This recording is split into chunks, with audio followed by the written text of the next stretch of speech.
आचार्य द्रोण का वध।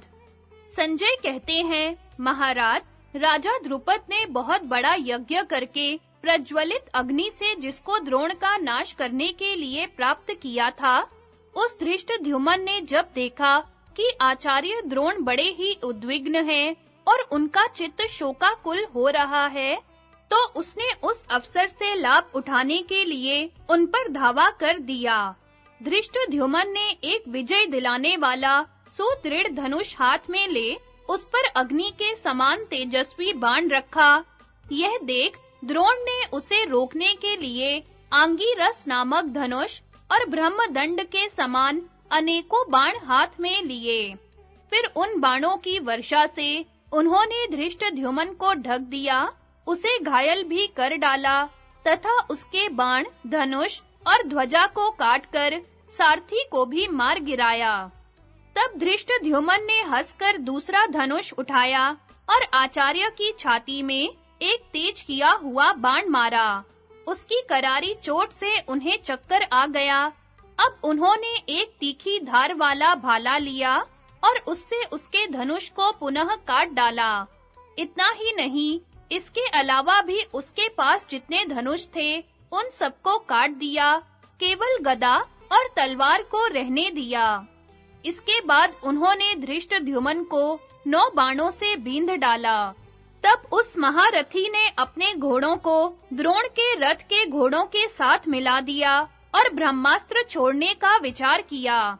इतने में ही द्रोण ने उसके ईशा, चक्र और रथ का बंधन काट दिया।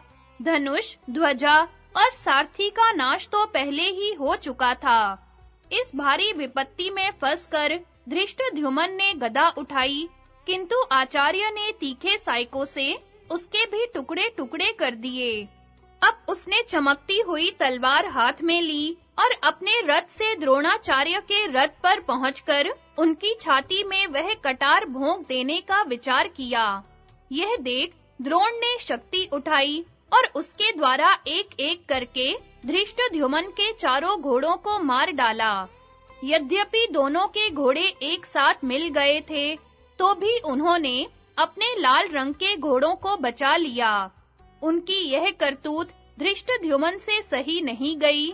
वह द्रोण की ओर झपटकर तलवार के अनेकों हाथ दिखाने लगा। इसी बीच में 1000 वैतस्तिक नामक बाण मारकर आचार्य ने उसकी ढाल तलवार के खंड-खंड कर डाले। उपर्युक्त बाण निकट से युद्ध करने में उपयोगी होते हैं तथा बित्ते भर के होने के कारण ही वैतस्तिक कहलाते हैं। द्रोण, कृप, अर्जुन, कर्ण, प्रद्युम्न, सात्यकी तथा अभिमन्यु के सिवा और किसी के पास वैसे बाण नहीं थे। तलवार काट देने के बाद आचार्य ने अपने शिष्य धृष्टद्युम्न का वध करने की इच्छा से एक उत्तम बाण धनुष पर रखा। सात्यकी यह देख रहा था। उसने 10 तीखे बाण मारकर कर्ण और दुर्योधन के सामने द्रोण का वह अस्त्र काट दिया तथा धृष्टद्युम्न को द्रोण के चंगुल से बचा लिया। उस समय सात्यकी द्रोण, कर्ण और कृपाचार्य के बीच बेखटके घूम रहा था। उसकी हिम्मत देख श्री कृष्ण और अर्जुन प्रशंसा करते हुए शाबाशी देने लगे। अर्जुन श्री कृष्ण से कहने लगे, जनार्दन, देखिए तो सही, आचार्य के पास खड़े हुए मुख्य महारथियों के बीच सात्यकी खेल सा करता हुआ वहीं विचर रहा है। उसे देखकर मुझे बड़ी प्रसन्नता हो रही है। दोनों ओर के सैनिक आज उसके पराक्रम की मुक्त कंठ से सराहना कर रहे हैं। जब सात्यकी ने द्रोणाचार्य का वह बाण काट डाला, तो दुर्योधन आदि महारथियों को बड़ा क्रोध हुआ। कृपाचार्य, कर्ण तथा आपके पुत्र उसके निकट पहुंचकर बड़ी फुर्ती के साथ तेज किए हुए बाण मारने लगे। यह देख राजा युधिष्ठिर, नकुल, सहदेव और भीमसेन वहां आ गए तथा सात्यकी के चारों ओर खड़े हो उसकी रक्षा करने लगे। अपने ऊपर सहसा होने वाली उस बाण वर्षा को सात्यकी ने रोक दिया और दिव्य अस्त्रों से शत्रुओं के सभी अस्त्रों का नाश कर डाला। उस समय धर्मराज युधिष्ठिर ने अपने पक्ष के क्षत्रिय योद्धाओं से कहा, महारथियों, क्या देखते हो? पूरी शक्ति लगाकर द्रोणाचार्य पर धावा करो। वीरवर धृष्टद्युम्न अकेला ही द्रोण से लोहा ले रहा है और अपनी शक्ति भर उनके नाश की चेष्टा में लगा है। आशा है वह आज उन्हें मार गिराएगा। अब तुम लोग भी एक साथ ही उन पर टूट पड़ो। युधिष्ठिर की आज्ञा पाते ही सृंजय महारथी द्रोण को मार डालने की इच्छा से आगे बढ़े। उन्हें आते देख द्रोणाचार्य यह निश्चय करके कि आज तो मरना ही है, बड़े वेग से उनकी ओर झपटे। उस समय पृथ्वी कांप उठी, उल्कापात होने लगा। द्रोण की बाईं आंख और बाईं भुजा फड़कने लगी। इतने ही में द्रुपद कुमार की सेना ने उन्हें चारों ओर से घेर लिया। अब उन्होंने क्षत्रियों का संहार करने के लिए पुनः ब्रह्मास्त्र उठाया। उस समय धृष्टद्युम्न बिना रथ के ही खड़ा था। उसके आयुध भी नष्ट हो चुके थे। उसको इस अवस्था में देख भीमसेन शीघ्र ही उसके पास गए और अपने रथ में बिठाकर बोले, वीरवर, तुम्हारे सिवा दूसरा कोई योद्धा ऐसा नहीं है जो आचार्य से लोहा लेने का साहस करे। इनके मारने का भार तुम्हारे ही ऊपर है। भीमसेन की बात सुनकर धृष्टद्युम्न ने एक सुदृढ़ धनुष हाथ में लिया और द्रोण को पीछे हटाने की इच्छा से उन पर बाणों की वर्षा आरंभ कर दी। फिर दोनों ही क्रोध में भरकर एक दूसरे पर ब्रह्मास्त्र आदि दिव्य अस्त्रों का प्रहार करने लगे। धृष्टद्युम्न ने बड़े-बड़े अस्त्रों से द्रोणाचार्य को आच्छादित कर दिया और उनके छोड़े हुए सभी अस्त्रों को काटकर उनकी रक्षा करने वाले बसाती, शिबी, बाहलीक और कौरव योद्धाओं को भी घायल कर दिया। तब द्रोण ने उसका धनुष काट डाला और सायकों से उसके मर्म स्थानों को भी बींध दिया। इससे धृष्टद्युम्न को बड़ी वेदना हुई। अब भीमसेन से रहा नहीं गया। वे आचार्य के रथ के पास जा उससे सट कर धीरे-धीरे बोले, यदि ब्राह्मण अपना कर्म छोड़कर युद्ध न करते तो क्षत्रियों का भीषण संहार न होता। प्राणियों की हिंसा न करना, यह सब धर्मों में श्रेष्ठ बताया गया है। उसकी जड़ है ब्राह्मण और आप तो उन ब्राह्मणों में भी सबसे उत्तम वेद वेता हैं। ब्राह्मण होकर भी स्त्री, पुत्र और धन के लोभ से आपने चांडाल की भांति मलेच्छों तथा अन्य राजाओं का संहार कर डाला है। जिसके लिए आपने हथियार उठाया, जिसका मुंह देखकर जी रहे हैं, वह अश्वत्थामा तो आपकी नजरों से दूर मरा पड़ा है। इसकी आपको खबर तक नहीं दी गई है। क्या युधिष्ठिर के कहने पर भी आपको विश्वास नहीं हुआ? उनकी बात पर तो संदेह नहीं करना चाहिए।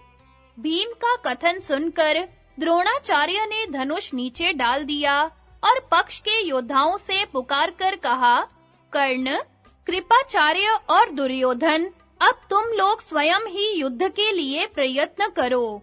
यही तुमसे मेरा बारंबार कहना है। अब मैं अस्त्रों का त्याग करता हूँ। यह कहकर उन्होंने अश्वत्थामा का नाम ले लेकर पुकारा। फिर सारे अस्त्र शस्त्रों को फेंककर वे रथ के पिछले भाग में बैठ गए और संपूर्ण प्राणियों को अभय दान देकर ध्यान मग्न हो गए। धृष्टद्युम्न को यह एक मौका हाथ लगा। उसने धनुष और बाण तो रख दिया और तलवार हाथ में ले ली। फिर कूदकर वह सहसा द्रोण के निकट पहुंच गया। द्रोणाचार्य तो योगनिष्ठ थे और धृष्टद्युम्न उन्हें मारना चाहता था। यह देखकर सब लोग हाहाकार करने लगे। सबने एक स्वर से उसे धिक्कारा। इधर आचार्य शस्त्र त्याग कर परम ज्ञान स्वरूप में स्थित हो गए और योग धारणा के द्वारा मन ही मन पुराण पुरुष विष्णु का ध्यान करने लगे। उन्होंने मुंह को कुछ ऊपर उठाया और सीने को आग की ओर तान कर स्थिर किया। फिर विशुद्ध सत्व में स्थित हो हृदय कमल में एकाक्षर ब्रह्म प्रणव की धारणा करके देवेश्वर अविनाशी परमात्मा का चिंतन किया। इसके बाद शरीर त्याग कर वे उस उत्तम गति को प्राप्त हुए जो बड़े-बड़े संतों के लिए भी दुर्लभ है। जब वे सूर्य के समान तेजस्वी स्वरूप से उधर्व लोक को जा रहे थे, उस समय सारा आकाश मंडल दिव्य ज्योति से आलोकित हो उठा था। इस प्रकार आचार्य ब्रह्मलोक चले गए और धृष्टद्युम्न मोहग्रस्त होकर वहां चुपचाप खड़ा था।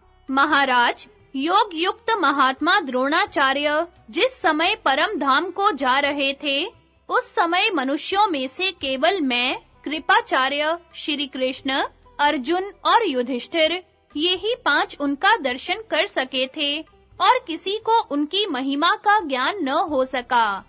इसके बाद धृष्टद्युम्न ने द्रोण के शरीर में हाथ लगाया। उस समय सब प्राणी उसे धिक्कार रहे थे। द्रोण के शरीर में चेतना नहीं थी, वे कुछ बोल नहीं रहे थे। इस अवस्था में धृष्टद्युम्न ने तलवार से उनका मस्तक काट लिया और बड़ी उमंग में भरकर उस कटार को घुमाता हुआ सिंहनाद करने लगा। आचार्य के शरीर का रंग सांवला था। उनकी आयु 85 वर्ष की हो चुकी थी। ऊपर से लेकर कान तक के बाल सफेद हो गए थे, तो भी आपके हित के लिए वे संग्राम में 16 वर्ष की उम्र वाले तरुण की भांति विचरते थे। कुंती नंदन अर्जुन पुकार कर कहते ही रह गए कि द्रुपद कुमार, आचार्य का वध न करो, उन्हें जीते जी ही उठा ले आओ। पर उसने नहीं सुना। आपके सैनिक भी न मारो की रट लगाते ही रह गए। अर्जुन तो करुणा में भरकर धृष्टद्युम्न के पीछे-पीछे दौड़े भी, पर कुछ फल न हुआ। सब लोग पुकारते ही रह गए, किंतु उसने उनका वध कर ही डाला। खून से भीगी हुई आचार्य की लाश तो रथ से नीचे गिर पड़ी और उनके मस्तक को धृष्टद्युम्न ने आपके पुत्रों के सामने फेंक दिया। उस युद्ध में आपके बहुत योद्धा मारे गए थे। अधमरे मनुष्यों की संख्या भी कम नहीं थी। द्रोण के मरते ही सबकी हालत मुर्दे की सी हो गई। हमारे पक्ष के राजाओं ने द्रोण के मृतक शरीर को बहुत खोजा, पर वहां इतनी लाशें बिछी थी कि वे उसे प्राप्त न कर सके। तदनंतर भीमसेन और धृष्टद्युम्न एक दूसरे से गले मिलकर सेना के बीच में खुशी के मारे नाचने लगे। भीम ने कहा, पांचाल राजकुमार, जब कर्ण और दुष्ट दुर्योधन मारे जाएंगे, उस समय फिर तुम्हें इसी प्रकार छाती से लगाऊंगा। कौरवों का भयभीत होकर भागना, पिता की मृत्यु सुनकर अश्वत्थामा का कोप और उसके द्वारा नारायणास्त्र का प्रयोग। संजय कहते हैं, महाराज, आचार्य द्रोण के मारे जाने के बाद कौरवों को बड़ा शोक हुआ। उनकी आंखों से आंसू बह चले। लड़ने का सारा उत्साह जाता रहा। वे आर्त स्वर से विलाप करते हुए आपके पुत्र को घेर कर बैठ गए। दुर्योधन से अब वहां खड़ा नहीं रहा गया, वह भागकर अन्यत्र चला गया। आपके सैनिक भूख प्यास से विकल थे। वे ऐसे उदास दिखाई देते थे मानो लू की लपट में झुलस गए हों। द्रोण की मृत्यु से सब पर भय छा गया था, इसलिए सब भाग गए। गांधार राज शकुनी, सूत पुत्र कर्ण, मद्र राज शल्य, आचार्य कृप और कृतवर्मा भी अपनी-अपनी सेना के साथ भाग चले। दुशासन भी आचार्य की मृत्यु सुनकर बहुत घबरा गया था, अतः वह भी हाथियों की सेना को लेकर भाग निकला।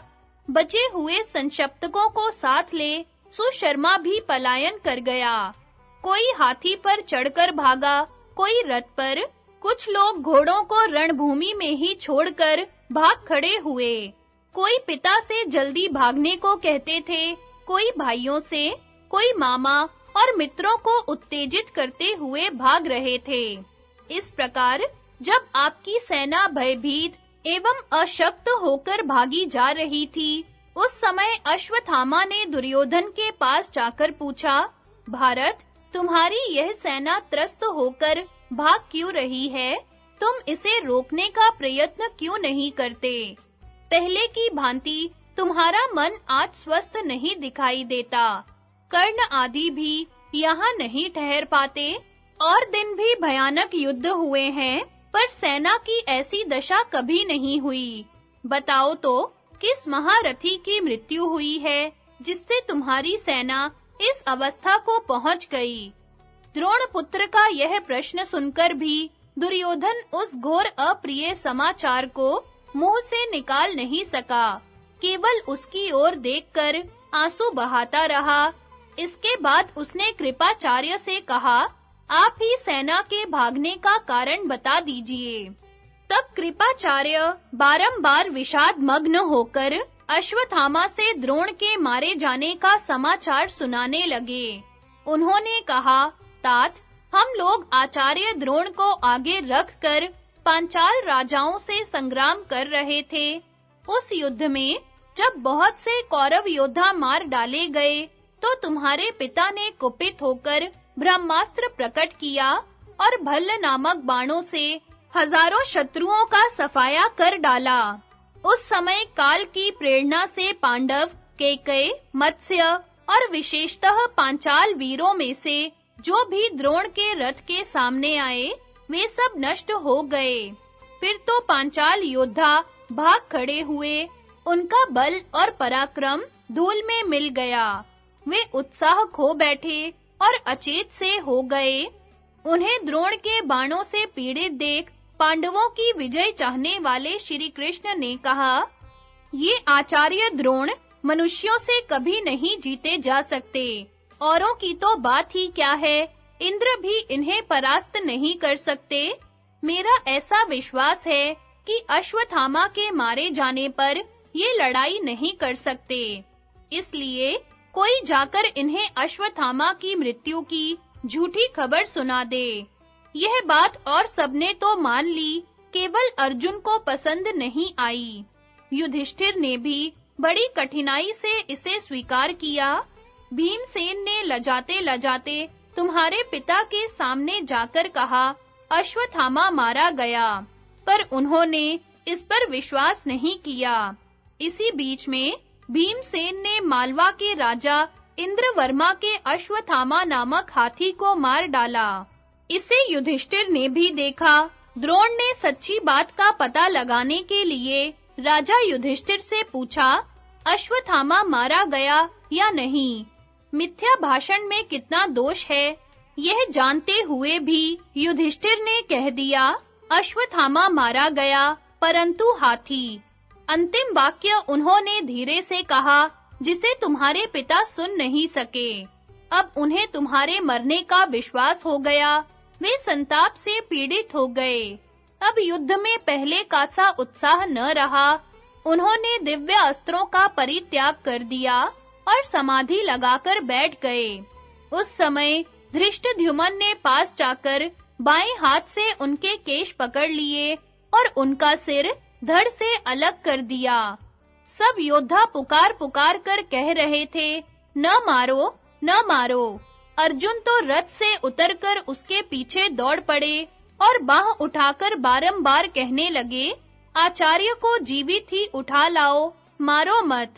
इस प्रकार सब लोग मना करते ही रह गए, परंतु उस नृशंस ने तुम्हारे पिता को मार ही डाला।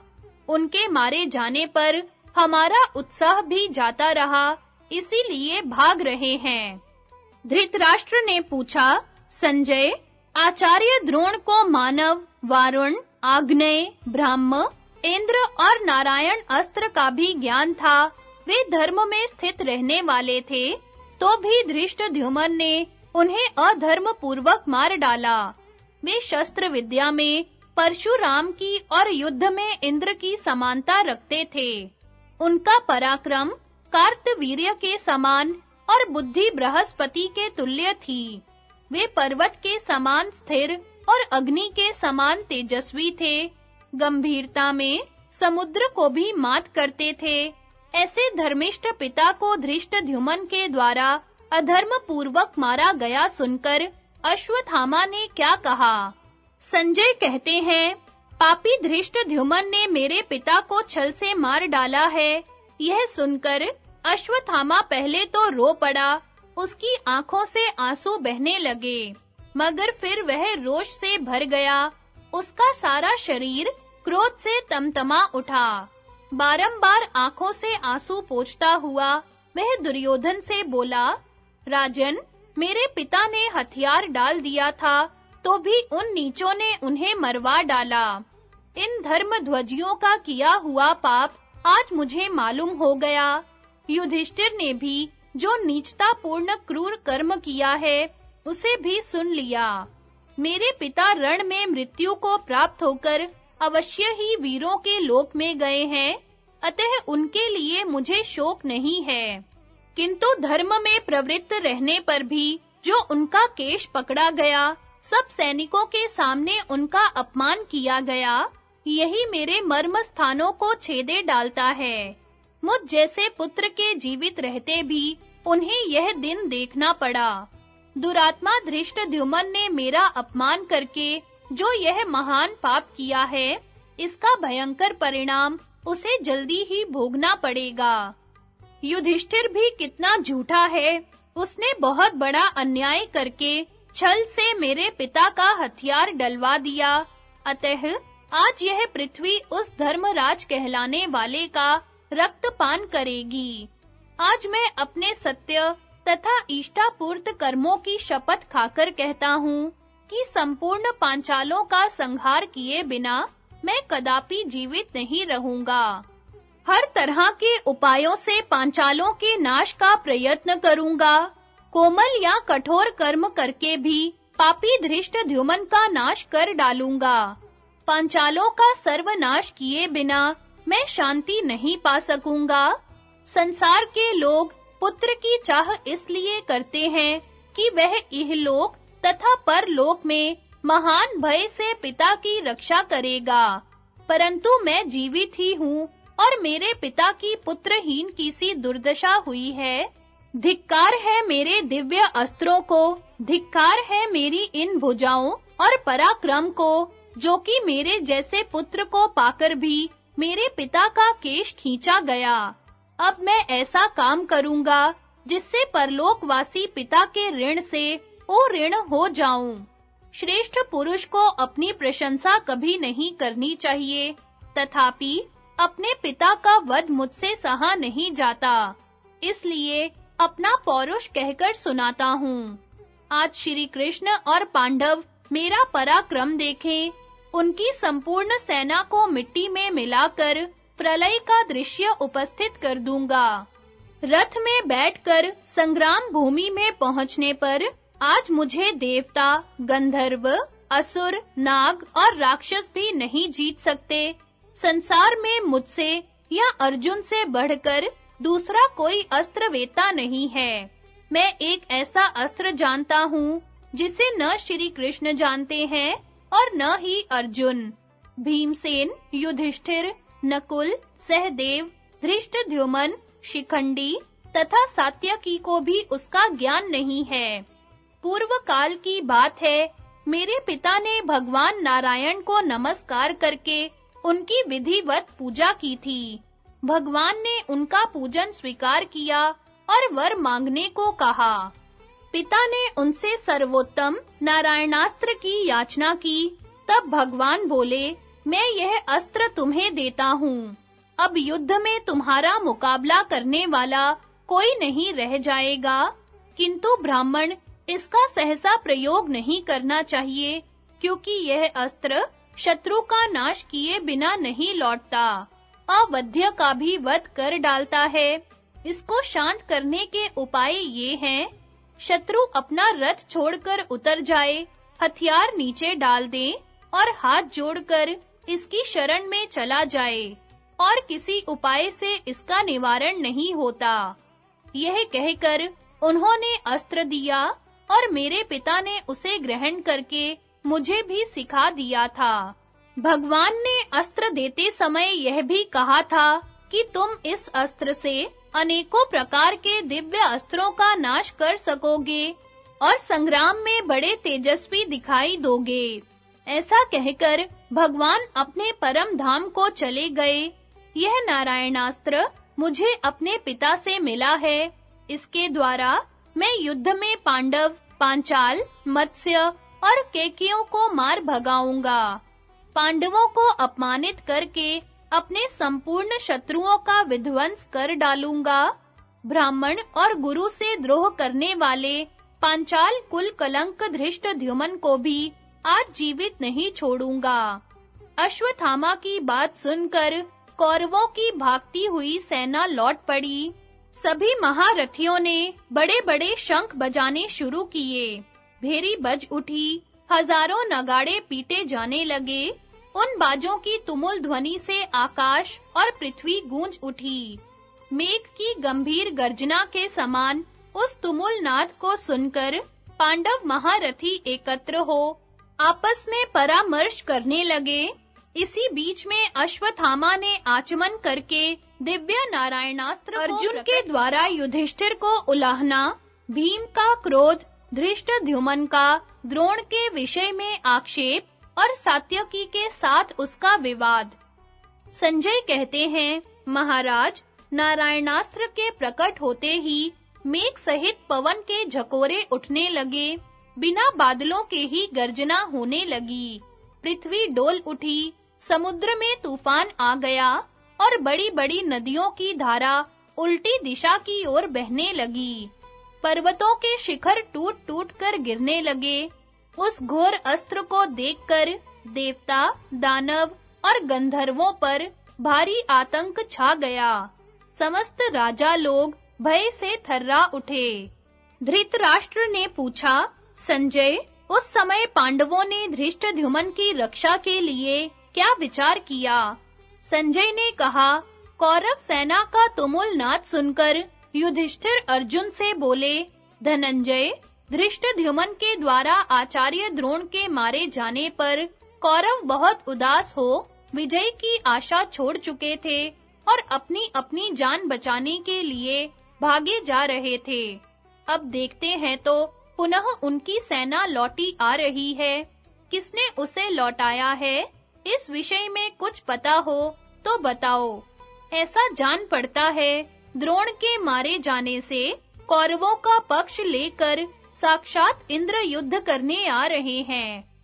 उनका भैरव नाद सुनकर हमारे रथी घबराए हुए हैं। सबके रोंगटे खड़े हो गए हैं। यह कौन महारथी है जो सेना को युद्ध के लिए लौटा रहा है? अर्जुन बोले, जिस वीर ने जन्म लेते ही उच्चैः श्रवा के समान हिंसना आरंभ किया था, जिसे सुनकर यह पृथ्वी हिल उठी और तीनों लोग थर्राने लगे थे, उस आवाज को सुनकर किसी अदृश्य रहने वाले प्राणी ने, जिसका नाम अश्वत्थामा रख दिया था, यह वही शूरवीर अश्वत्थामा है, वही सिंहनाद कर रहा है। धृष्टद्युम्न ने उस समय अनाथ के समान जिनके केश पकड़कर मार डाला था, यह उन्हीं का पक्ष लेकर उसके क्रूर कर्म का बदला लेने के लिए आया है। आपने भी राज्य के लोभ से झूठ बोलकर गुरु को धोखा दिया, धर्म को जानते हुए भी यह महान पाप किया। अतः अन्याय पूर्वक बाली का वध करने के कारण श्री रामचंद्र जी को जैसे अपयश मिला, उसी प्रकार आपके विषय में भी झूठ बोलकर गुरु को मरवा डालने का स्थायी कलंक तीनों लोकों में फैल जाएगा। आचार्य ने यह समझा था कि पांडु नंदन युधिष्ठिर सब धर्मों के ज्ञाता हैं, मेरे शिष्य हैं, ये कभी झूठ नहीं बोलेंगे। इसी भरोसे उन्होंने आपका विश्वास कर लिया, परंतु आपने सत्य की आड़ लेकर सरासर झूठ कहा। हाथी मरा था, इसलिए अश्वत्थामा का मरना बता दिया। फिर वे हथियार डालकर अचेत हो गए। उस समय उन्हें जितनी व्याकुलता हुई थी, सो आपने भी देखी ही थी। पुत्र के स्नेह से शोक मग्न होकर जो रण से विमुख हो चुके थे, ऐसे गुरु को आपने सनातन धर्म की अवहेलना करके शस्त्र से मरवा डाला। अश्वत्थामा पिता की मृत्यु से कुपित है। धृष्टद्युम्न को आज वह काल का ग्रास बनाना चाहता है। निहत्थे गुरु को अधर्म पूर्वक मरवाकर अब आप अपने मंत्रियों के साथ अश्वत्थामा का सामना करने जाइए। शक्ति हो तो धृष्टद्युम्न की रक्षा कीजिए। मैं तो समझता हूँ हम सब लोग मिलकर भी धृष्टद्युम्न को नहीं बचा सकते। मैं बार-बार मना करता रहा, तो भी शिष्य होकर इसने गुरु की हत्या कर डाली। इसकी वजह यह है कि अब हम लोगों की आयु का अधिक अंश बीत गया, थोड़ा ही शेष रह गया है। इसी से हमारा मस्तिष्क खराब हो गया। हमने यह महान पाप कर डाला। जो सदा पिता की भांति हम लोगों पर स्नेह रखते थे, धर्म दृष्टि से भी जो हमारे पिता ही थे, उन गुरुदेव को इस क्षण भंगुर राज्य के कारण हमने मरवा दिया। धृतराष्ट्र ने भीष्म और द्रोण को पुत्रों के साथ ही सारा राज्य सौंप दिया था। वे सदा उनकी सेवा में लगे रहते थे, निरंतर सत्कार किया करते थे। तो भी आचार्य मुझे ही अपने पुत्र से भी बढ़कर मानते थे। ओह, मैंने बहुत बड़ा और भयंकर पाप किया, जो राज्य सुख के लोभ में पड़कर गुरु की हत्या कराई। मेरे गुरुदेव को यह विश्वास था कि अर्जुन मेरे लिए पिता, भाई, स्त्री, पुत्र और प्राणों का भी त्याग कर सकता है, किंतु मैं कितना राज्य का लोभी निकला। वे मारे जा रहे थे और मैं चुपचाप देखता रहा। एक तो वे ब्राह्मण, दूसरे वृद्ध और तीसरे आचार्य थे। इस पर भी उन्होंने अपना शस्त्र नीचे डाल दिया था और महान मुनि वृत्ति से बैठे हुए थे। इस अवस्था में राज्य के लिए उनकी हत्या कराकर अब मैं जीने की अपेक्षा मर जाना ही अच्छा समझता हूँ। संजय कहते हैं, महाराज, अर्जुन की बात सुनकर वहां जितने महारथी बैठे थे, सब चुप रह गए। किसी ने बुरा या भला कुछ भी नहीं कहा। तब महाबाहु भीमसेन क्रोध में भरकर बोले, पार्थ, वनवासी मुनि अथवा उत्तम व्रत का पालन करने वाले ब्राह्मण की भांति तुम भी धर्मोपदेश करने बैठे हो। जो संकट से अपनी तथा दूसरों की रक्षा करता है, संग्राम में शत्रुओं को क्षति पहुंचाना जिसकी जीविका है, जो स्त्रियों और सत्पुरुषों पर क्षमा भाव रखता है, वह क्षत्रिय शीघ्र ही धर्म, यश तथा लक्ष्मी को प्राप्त करता है। क्षत्रिय के संपूर्ण सद्गुणों से युक्त होते हुए आज मूर्खों की सी बातें करना तुम्हें शोभा नहीं देता। तात, तुम्हारा मन धर्म में लगा हुआ है, तुम्हारे भीतर दया है, यह बहुत अच्छी बात है, किंतु धर्म में प्रवृत्त रहने पर भी तुम्हारा राज्य अधर्म पूर्वक छीन लिया गया। शत्रुओं ने द्रौपदी को सभा में लाकर उसका केश खींचा और हम सब लोग वल्कल धारण कर 13 वर्ष के लिए वन में निकाल दिए गए। क्या हमारे साथ यही बर्ताव उचित था? ये सब बातें सहन करने योग्य नहीं थी, फिर भी हमने सह ली। हमने जो कुछ किया है, वह क्षत्रिय धर्म में स्थित रहकर ही किया है। शत्रुओं के उस अधर्म को याद कर आज मैं तुम्हारी सहायता से उन्हें उनके सहायकों सहित मार डालूंगा। मैं क्रोध में भरकर इस पृथ्वी को विदीर्ण कर सकता हूँ, पर्वतों को तोड़-फोड़ कर बिखेर सकता हूँ, अपने भारी गदा की चोट से बड़े-बड़े पर्वतीय वृक्षों को तोड़ डालूंगा। इंद्र आदि देवता, राक्षस, असुर, नाग और मनुष्य भी यदि एक साथ लड़ने आ जाएं, तो उन्हें बाणों से मारकर भगा दूंगा। अपने भाई के ऐसे पराक्रम को जानते हुए भी तुम्हें अश्वत्थामा से भय नहीं करना चाहिए, अथवा तुम सब भाइयों के साथ यहीं खड़े रहो। मैं अकेला ही गदा हाथ में लेकर शत्रुओं को परास्त करूंगा। भीमसेन के ऐसा कहने पर धृष्टद्युम्न बोला, अर्जुन, वेदों को पढ़ना और पढ़ाना, यज्ञ करना और कराना तथा दान देना और प्रतिग्रह स्वीकार करना, ये ही 6 कर्म ब्राह्मणों के लिए प्रसिद्ध हैं। इनमें से किस कर्म का पालन द्रोणाचार्य करते थे? अपने धर्म से भ्रष्ट होकर उन्होंने क्षत्रिय धर्म स्वीकार किया था। ऐसी अवस्था में यदि मैंने उनका वध किया, तो तुम मेरी निंदा क्यों करते हो? जो ब्राह्मण कहलाकर भी दूसरों के प्रति माया का प्रयोग करता है, उसे यदि कोई माया से ही मार डाले, तो इसमें अनुचित क्या है? तुम जानते हो मेरी उत्पत्ति इसी काम के लिए हुई थी, फिर भी मुझे गुरु हत्यारा क्यों कहते हो? जो क्रोध के वशीभूत हो, ब्रह्मास्त्र न जानने वालों को भी ब्रह्मास्त्र से नष्ट करता है, उसे सभी तरह के उपायों से क्यों ना मार डाला जाए? उन्होंने दूसरे के नहीं, मेरे ही भाइयों का संहार किया था, अतः उसके बदले उनका मस्तक काट लेने पर भी मेरा क्रोध शांत नहीं हुआ है। राजा भगदत्त, तुम्हारे पिता के मित्र थे, उन्हें मारकर जैसे तुमने अधर्म नहीं किया, उसी प्रकार मैंने भी धर्म से ही शत्रु का वध किया है। जब तुम अपने पितामह को भी युद्ध में मारकर धर्म का पालन समझते हो, तो मैंने जो पापी शत्रु का संहार किया, उसे अधर्म क्यों मानते हो? बहन द्रौपदी और उसके पुत्रों का ख्याल करके ही मैं तुम्हारी कठोर बातें सह लेता हूँ, इसमें और कोई कारण नहीं है। अर्जुन, न तो तुम्हारे बड़े भाई असत्यवादी हैं और न मैं पापी। द्रोणाचार्य अपने ही अपराध के कारण मारे गए हैं, अतः चलकर युद्ध करो।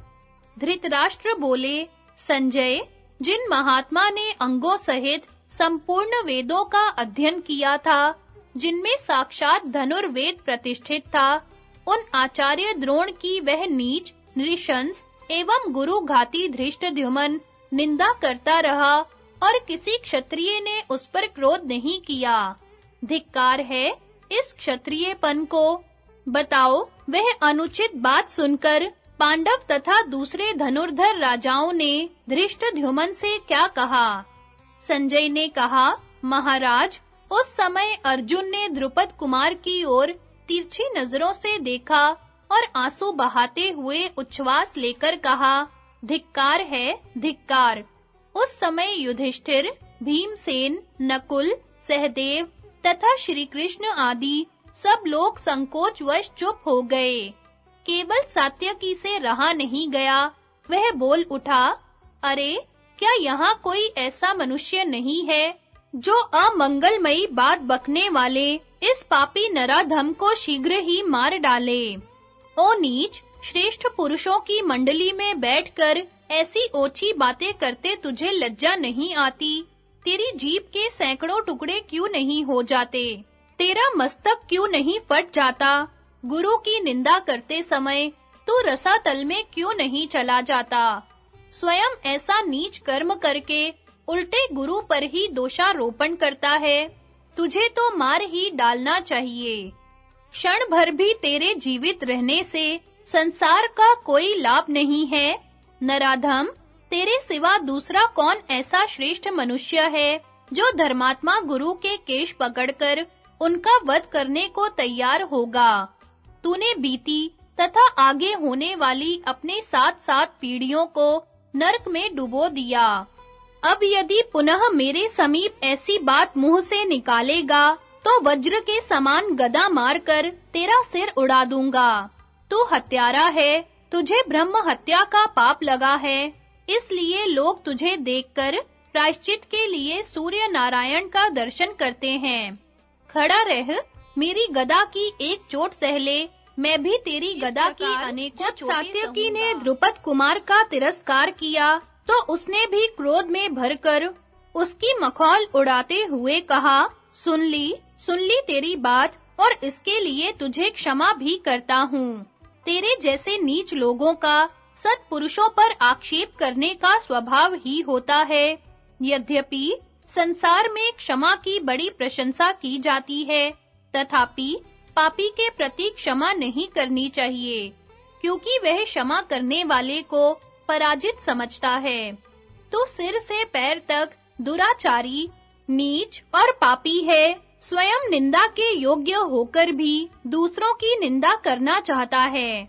भूरी श्रवा का हाथ कट गया था, वह प्राणांत अनशन का व्रत लेकर बैठा था। उस समय तूने सबके मना करने पर भी जो उसका मस्तक काट लिया, इससे बढ़कर पाप और क्या हो सकता है? जो स्वयं ऐसा काम करे, वह दूसरों को क्या कहेगा? तू बड़ा धर्मात्मा पुरुष था, तो जब भूरिश्रवा तुझे लात मार जमीन पर पटक कर घसीटने लगा, उस समय ही तूने क्यों ना उसका वध किया? स्वयं पापी होकर मुझसे क्यों कठोर बातें कह रहा है? अब चुप रह, फिर कोई ऐसी बात मुंह से न निकालना, नहीं तो बाणों से मारकर अभी तुझे यमलोक भेज दूंगा। चुपचाप युद्ध कर, कौरवों के साथ ही प्रेतलोक में जाने का उपाय न कर। धृष्टद्युम्न के ऐसे कठोर वचन सुनकर सात्यकी क्रोध से कांप उठा, उसकी आंखें लाल हो गई। हाथ में गदा ले उछलकर वह द्रुपद कुमार के सामने जा पहुंचा और बोला, अब मैं कोई कड़ी बात न कहकर केवल तुझे मार डालूंगा, क्योंकि तू इसी के योग्य है। इस प्रकार महाबली सात्यकी को धृष्टद्युम्न पर सहसा टूटते देख भगवान कृष्ण के इशारे से भीमसेन अपने रथ से कूद पड़े और अपनी दोनों बाहों से सात्यकी को रोका, परंतु वह बलपूर्वक आगे बढ़ गया। उस समय उसके शरीर से पसीने छूट रहे थे। भीमसेन ने दौड़कर छठे कदम पर सात्यकी को पकड़ा और अपने दोनों पैर जमाकर खड़े हो किसी प्रकार उसे काबू में किया। इतने में ही सहदेव भी अपने रथ से कूदकर आ पहुंचा और बोला, नरश्रेष्ठ, अंधक, वृष्णि तथा पांचालों से बढ़कर हमारा कोई मित्र नहीं है। तुम लोग जैसे हमारे मित्र हो, वैसे हम भी तुम्हारे हैं। तुम तो सब धर्मों के ज्ञाता हो। मित्र धर्म का ख्याल करके अपने क्रोध को रोको। तुम धृष्टद्युम्न के अपराध को क्षमा करो और धृष्टद्युम्न तुम्हारे।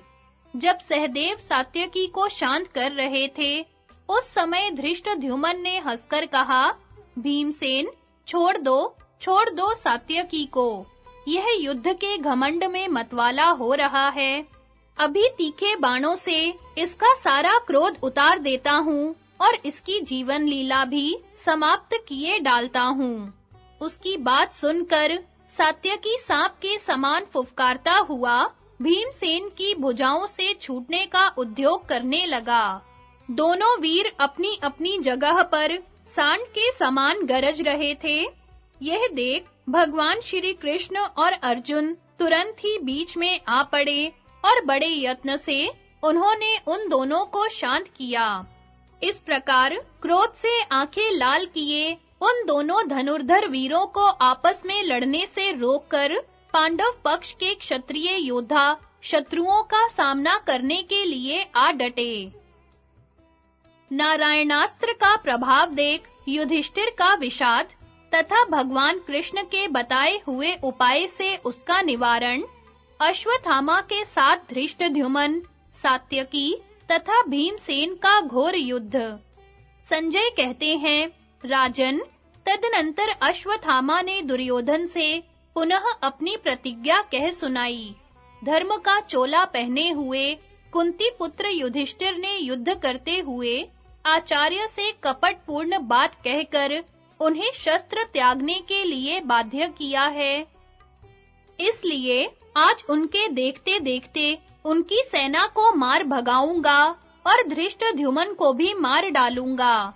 यदि रणभूमि में मेरे सामने युद्ध करते रहे, तो मैं इन सभी पांडव महारथियों का वध कर डालूंगा। यह मेरी सच्ची प्रतिज्ञा है, अतः तुम सेना को लौटा कर ले चलो।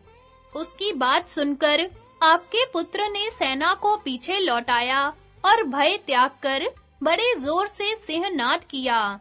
फिर कौरव और पांडवों में युद्ध आरंभ हुआ। हजारों शंख और भेरियां बज उठी। इसी समय अश्वत्थामा ने पांडवों तथा पांचालों की सेना को लक्ष्य करके नारायणास्त्र का प्रयोग किया था। उससे हजारों बाण निकलकर आकाश में छा गए। उन सबके अग्रभाग प्रज्वलित हो रहे थे। उनसे अंतरिक्ष और दिशाएं आच्छादित हो गईं। फिर लोहे के गोले, चतुष्चक्र, द्विचक्र, शतघ्नी, गदा और जिसके चारों ओर छुरे लगे हुए थे, ऐसे सूर्य मंडलाकार चक्र प्रकट हुए। इस प्रकार नाना प्रकार के शस्त्रों से आकाश को व्याप्त देख पांडव, पांचाल और सृंजय घबरा उठे। पांडव महारथी ज्यों-त्यों युद्ध करते, त्यों-त्यों उस अस्त्र का जोर बढ़ता जाता था। उससे पांडव सेना भस्म होने लगी। यह संहार देख धर्मराज को बड़ा भय हुआ। उन्होंने देखा मेरी सेना अचेत सी होकर भाग रही है। अर्जुन उदासीन भाव से चुपचाप खड़े हैं। तो सब योद्धाओं से कहा, धृष्टद्युम्न, पांचालों की सेना के साथ तुम भाग जाओ। सात्यके, तुम भी वृष्णि और अंधकों के साथ चल दो। अब धर्मात्मा श्री कृष्ण से जो कुछ हो सकेगा करेंगे। ये सारे जगत के कल्याण का उपदेश देते हैं, तो अपना क्यों नहीं करेंगे? मैं संपूर्ण सैनिकों से कह रहा हूँ, कोई भी युद्ध न करो। भाइयों को साथ लेकर मैं अग्नि में प्रवेश कर जाऊंगा। अर्जुन की मेरे प्रति जो कामना है, वह शीघ्र ही पूरी हो जानी चाहिए, क्योंकि सदा ही अपना कल्याण करने वाले आचार्य का मैंने वध करवाया है। अतः उनके लिए मैं भी बंधुओं सहित मर जाऊंगा। जब युधिष्ठिर इस प्रकार कह रहे थे, उसी समय भगवान श्री कृष्ण ने दोनों भुजाएं उठाकर सबको रोका और इस प्रकार कहा, योद्धाओं, अपने हथियार शीघ्र ही नीचे डाल दो और सवारियों से उतर जाओ। नारायणास्त्र की शांति का यही उपाय बताया गया है। भूमि पर खड़े हुए निहत्थे लोगों को यह अस्त्र नहीं मारेगा।